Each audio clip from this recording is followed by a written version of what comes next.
May tanong ka ba o problemang legal? Karapatan ng isang bata na magkaroon ng legal guardian.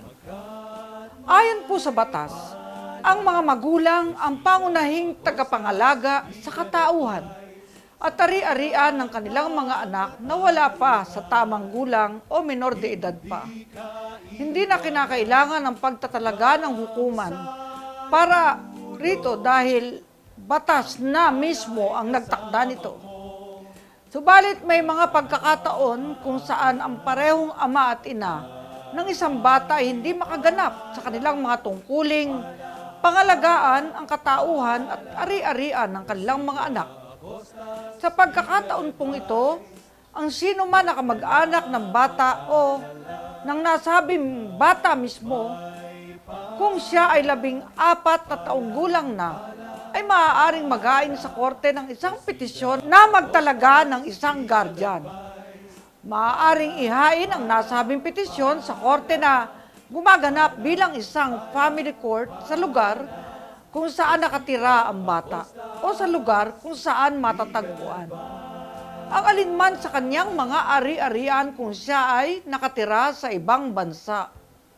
Sa ilalim ng AM number 03-02-05-SC, Rule on Guardianship of Minors, na inilabas ng Korte Suprema noong May 1, 2003, maaaring magtalaga ang husgado ng legal na tagapangalaga ng isang batang wala pa sa tamang gulang o minor sa mga sumusunod na sitwasyon. A. Death, continued absence or incapacity of his parents. B. Suspension, deprivation, or termination of parental authority. C. Remarriage of his surviving parent if the latter is found unsuitable to exercise parental authority.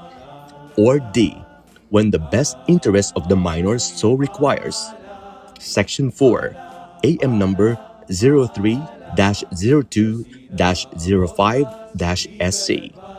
Matapos maihain ang petisyon para sa pagtatalaga ng isang guardian, magkakaroon ng pagdinig sa nasabing petisyon at magsasagawa ang isang social worker ng case study.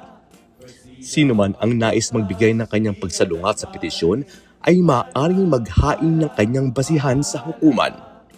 Sa pagtatalaga ng legal na tagapangalaga o guardian sa katauhan at ari-arian ng isang bata, kailangan matiyak na ang hihirangin lamang o itatalaga na legal na tagapangalaga o tagapangasiwa ay karapat-dapat sa tungkulin.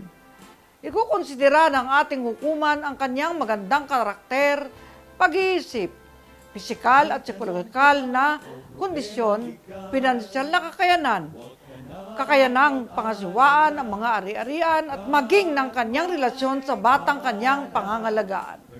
Ang legal na tagapangalaga ay may obligasyong pangalagaan ang katauhan o ang mga ari-arian ng nasabing bata. Bukod sa pangkalahatang pangangalaga, ang isang legal na tagapangalaga o legal guardian ay may mga obligasyong katulad ng A. Pagbabayad sa utang ng bata mula sa personal nitong ari-arian o sa mga kita ng kanyang mga real properties. B. Paniningil sa mga pautang ng ward. C. Pangangalaga sa mga ari-arian ng kanyang ward. At D. Pagsusumite ng inventaryo ng mga ari-arian ng kanyang ward sa loob ng 3 buwan mula nang siya ay nahirang na legal na tagapangalaga at kada taong susunod dito. Kapag mayroong usapin tungkol sa mga ari-arian ng bata, may obligasyon ang legal na tagapangalaga na ipagtanggol ang bata at magsilbing kinatawan ng bata sa nasabing usapin.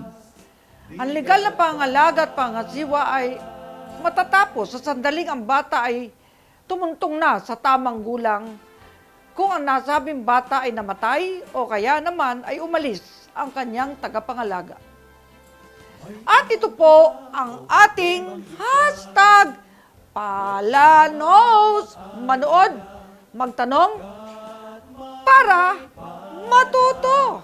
Persida Acostas Legal Advice sa ngalan ng katarungan.